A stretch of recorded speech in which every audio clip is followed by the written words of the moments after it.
37వ కీర్తన 23వ వచనం నుండి మరి 25వ వచనం 3 మాటలు చదువుదాం. దయచేసి చూడండి. ఒకని నడత యెహోవా చేతనే స్థిరపరచబడును. యెహోవా యొక్క చేత నుండి స్థిరపరచబడుతుంది. మన నడతను స్థిరపరిచేవాడు ఒక ఆయన ఉన్నాడు. ఆయనే మన నడతను స్థిరపరిచేవాడు.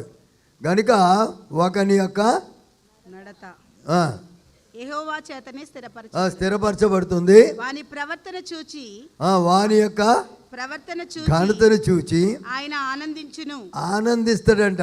ఎవరైతే స్థిరంగా ఉన్నారో వాళ్ళు చూసి దేవుడు ఆనందిస్తాడు. తర్వాత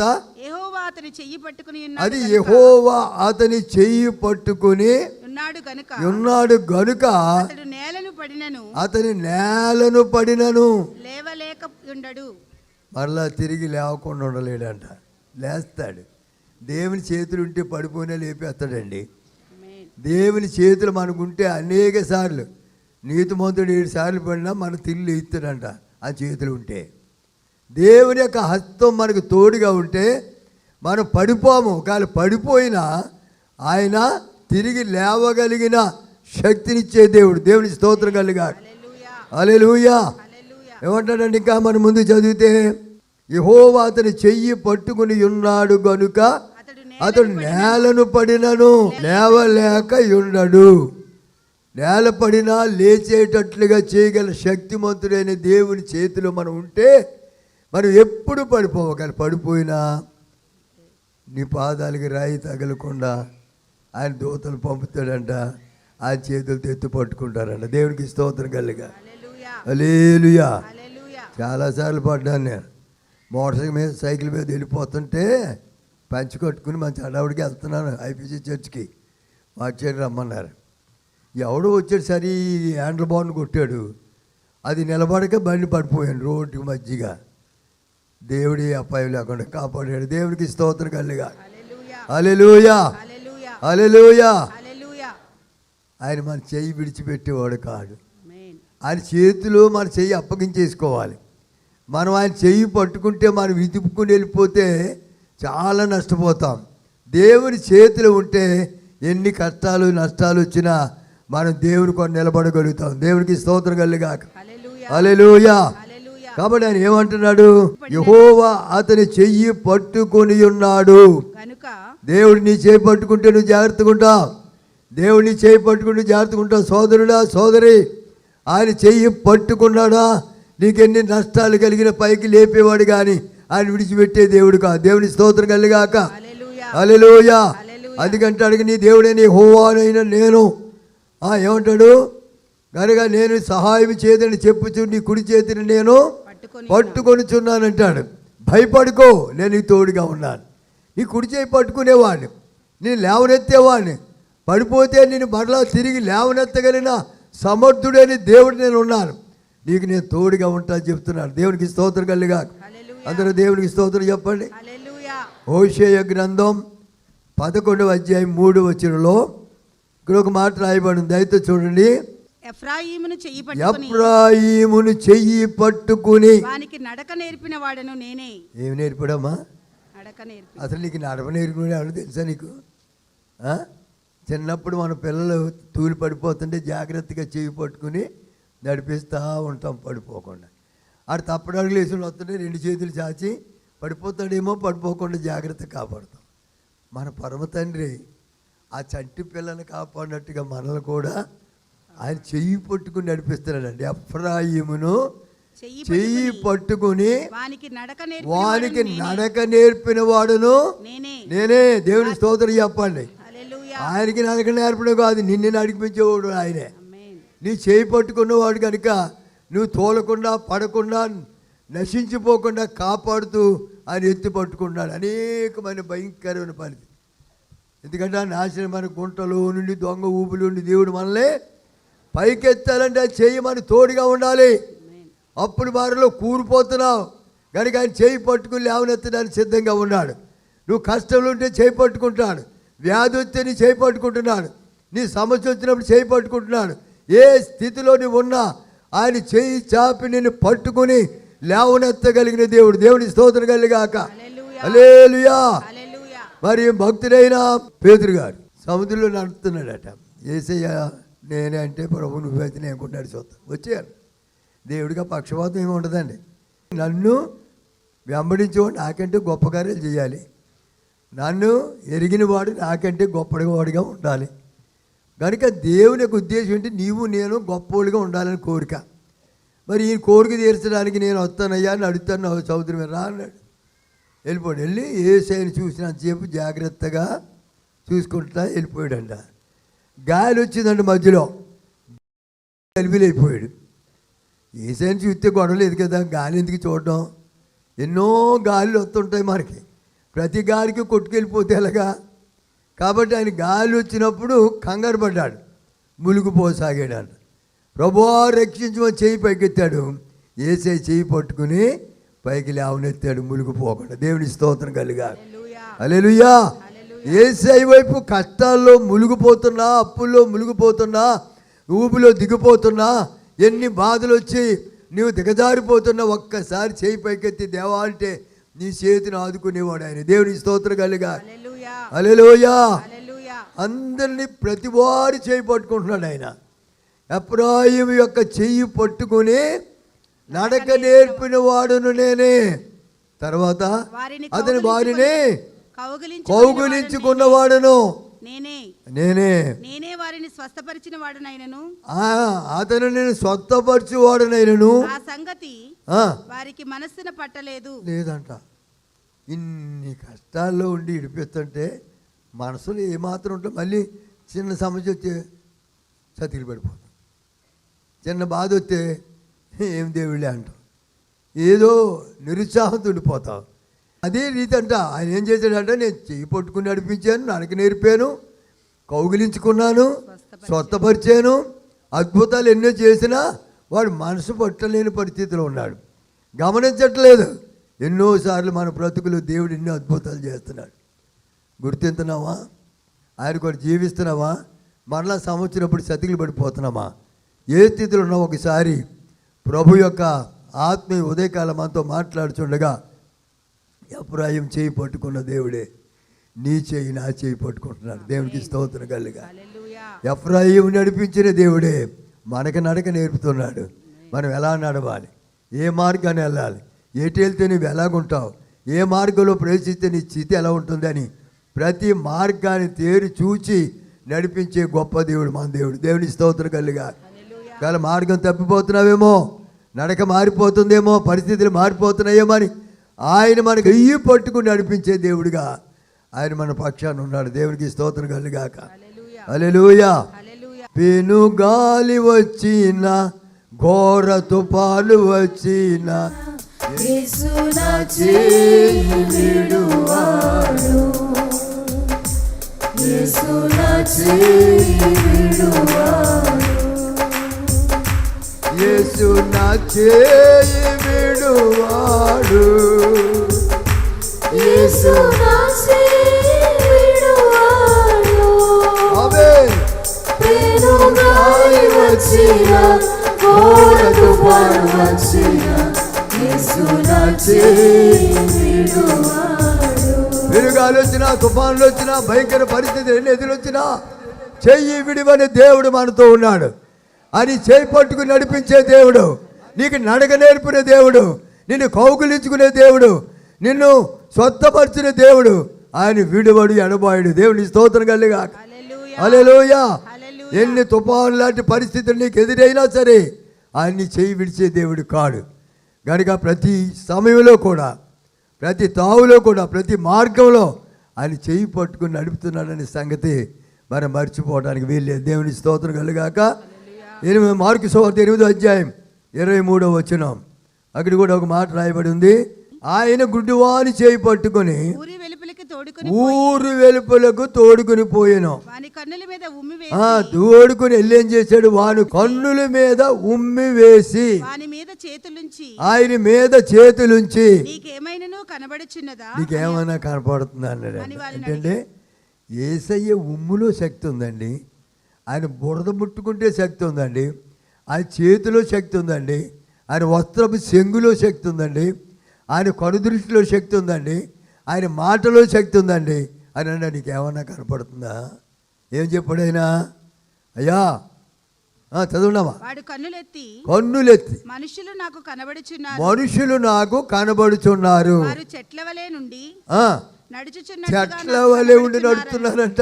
మనుషులు చెట్లలా కనపడుతున్నారని అంటే మసకగా సరైన రూపం కనపడలేదు కనుక ఒక చెట్లులాగా ఏదో ఆనవాలు కనపడుతుంది అన్నాడు. అంతటా ఆయన మరలా ఆయన చేతులు వాని కన్నుల మీద ఉంచగా వారు తేరి చూచి ఏం చేశాడంట? కుదర్చబడి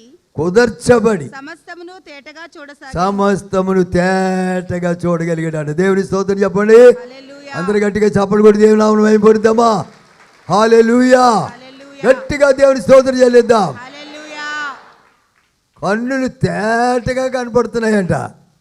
యేసయ్య తాకుడుంటే ఎంత భయంకరమైన పాపపు చీకట్లో జీవించినా ఆయన వెలిగించి నడిపించే దేవుడు. దేవుని స్తోత్రం కలుగాక. హల్లెలూయా. పాపమనే గురుడితనము చేత, పాపమనే ఆ భయంకరమైన దృష్టి లేని స్థితిని బట్టి దేవుడు మనల్ని విడిచిపెట్టే దేవుడు కాడు. ఆయన నిన్ను నన్ను ఆయన యొక్క మంచి మార్గంలో నడిపించడానికి మన కళ్ళు తేటగా కనబడినట్లుగా ఆయన ముట్టి స్వస్థపరిచే దేవుడు. దేవుని స్తోత్రం కలుగాక. ఎఫ్రాయిముని స్వస్థపరిచాను, ఎఫ్రాయిముని నేను ఎత్తుకున్నాను, ముద్దాడాను, ఆయన కౌగిలించుకున్నాను, స్వస్థపరిచాను. అయినా సరే ఆయన తెలియకుండా నా గురించి కొంచెం దూరం అయిపోతున్నాడు. ఒకవేళ ఆ స్థితిలో నీవు కూడా దేవుని మేలులు పొంది, దేవుని ఆశీర్వాదాలు పొంది, దేవుని కొరకు జీవించుతూ నేను దేవుడు అంటూ కూడా దేవుని కార్యాలు వెనకం చేస్తున్నామేమో. ఒకవేళ ఎఫ్రాయిముతో చెప్పిన దేవుడు ఈరోజు నీతో నాతో కూడా ఏ మాట చెప్తున్నాడు. దేవుని స్తోత్రం కలుగా. హల్లెలూయా, హల్లెలూయా. ఆ తర్వాత ఆయన ఆ విధంగా ఆయన ఏం చేశాడంట? ముట్టాడు, సమస్తమును తేటగా కనపడుతున్నాయండి. దేవుని స్తోత్రం కలుగాక. హల్లెలూయా. మన కన్నులు తేటగా కనపడాలని దేవుని ఆశ. నువ్వు సరిగా చూడాలని. అందుకంటాడు, నీ యొక్క కన్నులు ఇటు అటు చూడక నీ ముందు చూటుగా చూడమని రాయబడి ఉంది వాక్యం. కన్నులు ఇటు అటు చూడకూడదంట, చూటుగా చూడాలంట. కానీ చూటుగా చూస్తే అన్నీ దేవుడు తేటగా చూపిస్తాడు. మనం ఇటు అటు వంకర చూపు చూస్తే అది అన్ని వంకరగానే కనపడతాయి, అది చెట్లులాగా కనపడతాయి. అవి నిజమైనటువంటి చూపు కాదు అది. కాబట్టి దేవుని యొక్క వాక్యానుసారమైన చూపు మనకుంటే అది తేటగా కనపడుతుంది. దేవుని స్తోత్రం కలుగాక. హల్లెలూయా. కనుక మనం దేవుని వాక్యాన్ని చూడాలి, దేవుని కార్యాలు చూడాలి, దేవుని ప్రత్యక్షత చూడాలి, దేవుని మనం ముఖాముఖిగా చూసి దేవుని కనపరచాలి. దేవుని స్తోత్రం కలుగాక. హల్లెలూయా. మోషే గారి దేవుడి దగ్గరికి వెళ్ళిపోయాడు. 40 దివారాత్రులు ఆయన దగ్గర కూర్చున్నాడు. ఆయన దగ్గర ఈ చెప్పి మాటల్లా రాసుకున్నాడు, ప్రార్థించాడు, మేలు పొందాడు, 10 ఆజ్ఞలు తెచ్చాడు.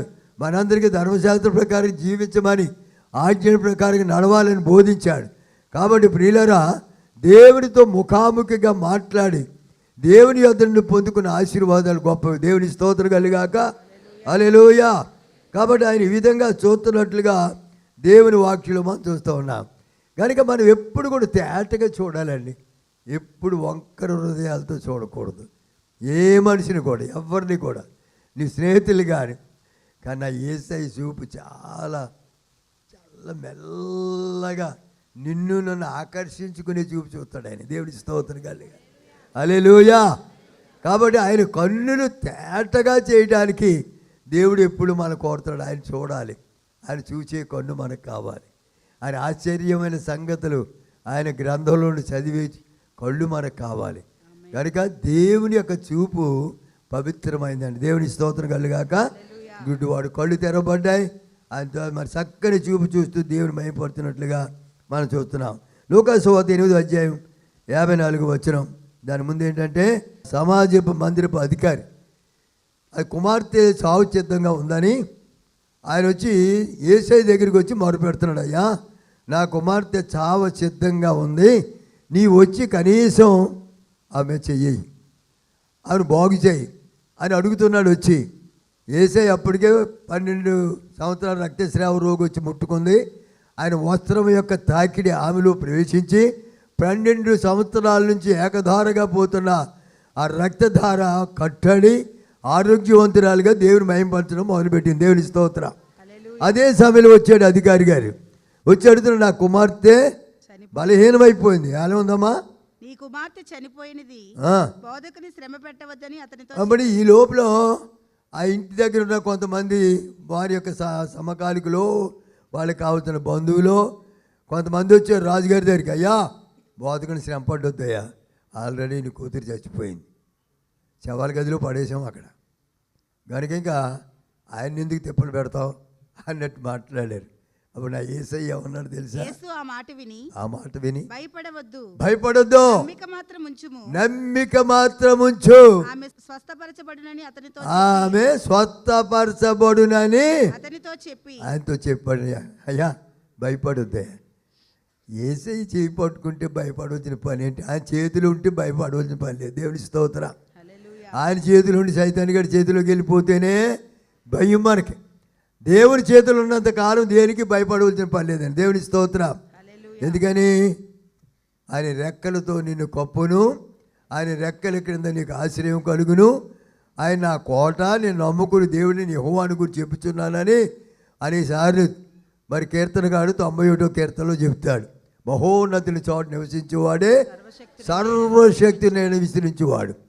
ఆయన తన రెక్కలతో కప్పుతున్నాడు మనల్ని, ఆయన చేతుల కింద ఉంచుతున్నాడు. కోడి తన రెక్కల కింద బిడ్డలను కాపాడినట్లుగా దేవుడు మనలను కాపాడుతున్నాడు.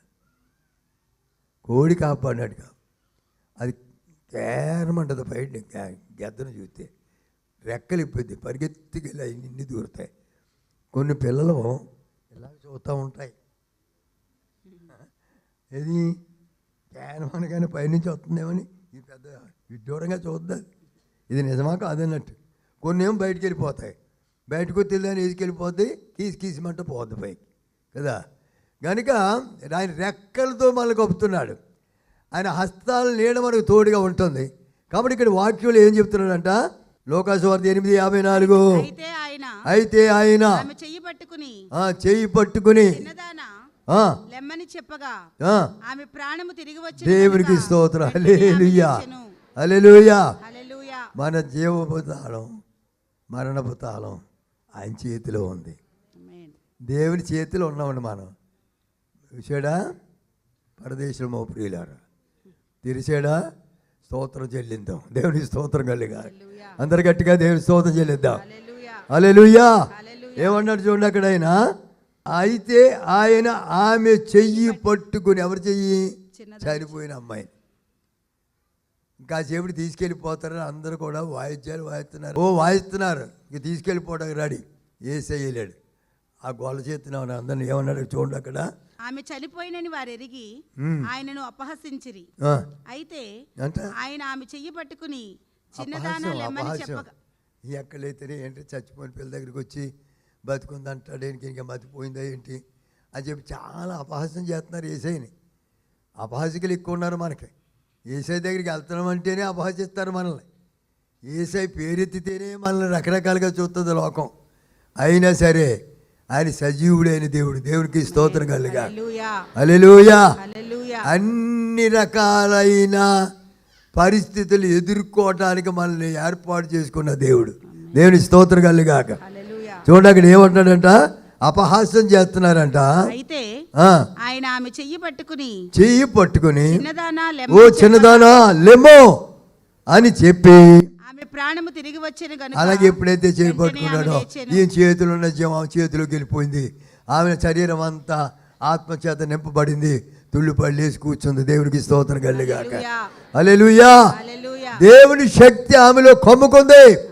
చిన్నదానా లెమ్మని చేయి పట్టిన వెంటనే చనిపోయిన శవంలోనికి దేవుని శక్తి ప్రవహించింది, దేవుని కార్యం జరిగింది. ఆ మాట ప్రకారంగా లేచి ఆమె దేవుని మహిమపరచడం మొదలుపెట్టింది. దేవుని స్తోత్రం కలుగాక. హల్లెలూయా. అందరు గట్టిగా దేవుని స్తోత్రం చెల్లిద్దాం. కాబట్టి ఆయన మన చేయి విడువడు, ఆయన ఎప్పుడు కూడా మన చేయి పట్టుకుని నడిపించే దేవుడు. హల్లెలూయా.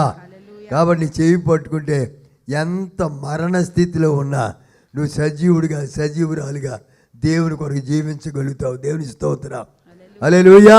కాబట్టి నీ చేయి నాకు దయచేయి నాయన, నీ చేయి నా మీద ఉండ దయచేయి నాయన, నీ చేతితో నన్ను పట్టుకుని ఆదరించిన ఆయన అని ఎవరు ప్రార్థిస్తారో అటువంటి వారి యొక్క జీవితాల్లో దేవుడు అద్భుతాలు జరిగిస్తారు. దేవుని స్తోత్రం కలుగా. హల్లెలూయా. కాబట్టి ఆయన ఏమంటున్నాడంట, వెంటనే ఆమె లేచెను. చనిపోయిన బిడ్డ లేచిపోయిందండి. నువ్వు సజీవుడిగా ఉండాలి దేవుడి కోరిక. నువ్వు మృతుడిగా ఉండటానికి ఇష్టపడే దేవుడు కాదు.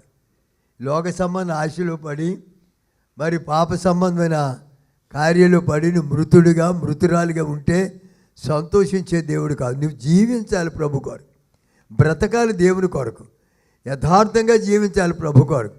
అలా ఎవరైతే జీవిస్తారో వారి జీవితం ధన్యమైపోతుంది. దేవుని స్తోత్రం కలుగా. హల్లెలూయా. ఇక్కడ ఇంకొక ఆయన కనపడతాడు మనకి. అపోస్తలుల కార్యాలు 9వ అధ్యాయం 8వ వచనంలో సౌలు గారు ఉన్నాడు. ఆయన దమస్కులో ఉన్న క్రైస్తవులను నాశనం చేయడానికి కంకణం కట్టుకుని పట్టా పొందిన రౌడీ. క్రైస్తవులను కనపడితే నాశనం చేయొచ్చు, నరికేయచ్చు, చంపేయచ్చు, ఇష్టానుసారిగా ఈడ్చుకెళ్ళిపోవచ్చు. అటువంటి పట్టా పొందాడు. చాలా భయంకరుడు. అందుకంటే నేను పూర్వం దోషకుడు, హింసకుడు, హానికరుడు అంటాడు. చాలా భయంకరుడు. కానీ దేవుని యొక్క సన్నిధిలో ఉన్న పిల్లలు దమస్కులో కొంతమంది క్రైస్తవులు వేదనతో ప్రార్థన చేస్తున్నారు, కన్నీరు కారుతున్నారు.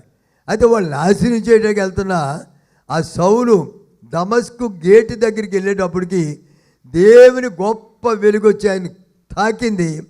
ఉన్న పాటల కింద పడిపోయాడు. దేవుడికి స్తోత్రం. హల్లెలూయా. నేలను పడిపోయాడు.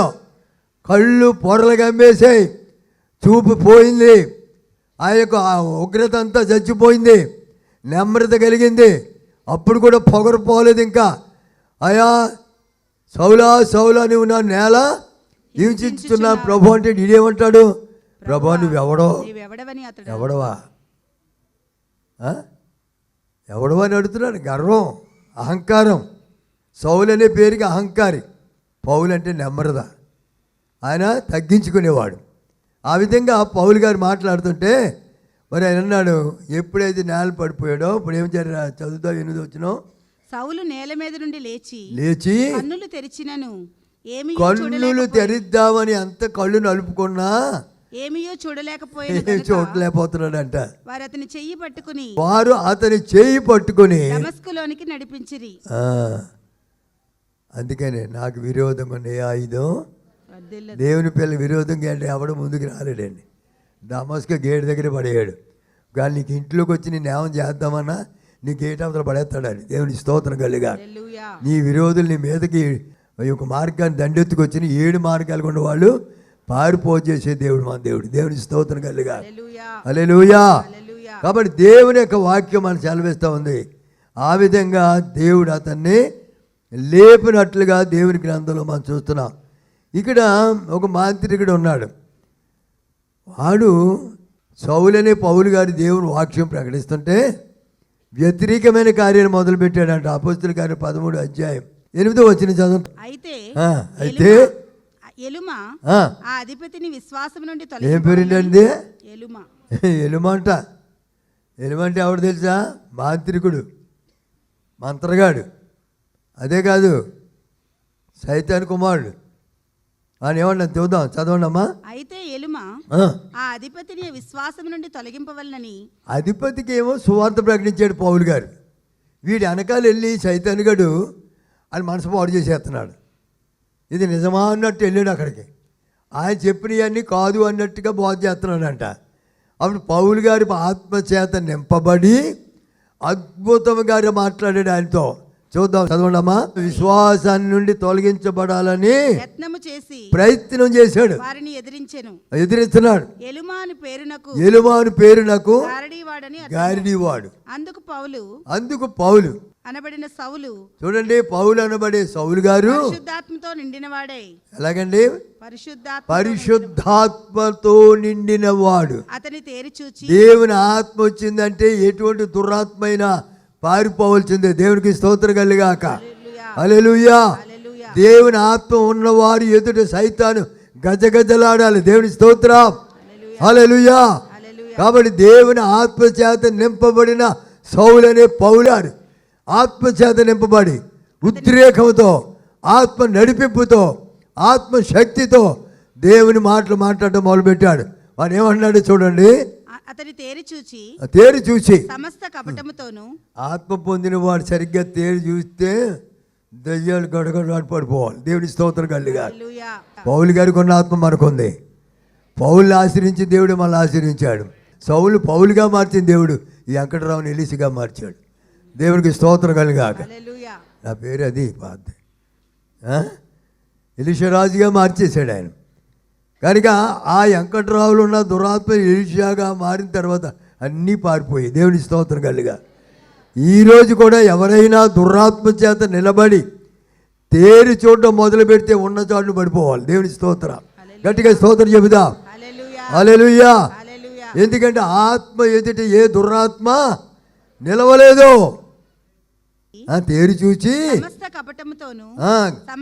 చూడండి, సమస్త కపటముతోను సమస్త దుర్మార్గతతో నిండినవాడా, అపవాది కుమారుడా, సమస్త నీతికి విరోధి, నీ ప్రభు యొక్క తిన్నని మార్గములు చెడగొట్టుట మానవా. ప్రభు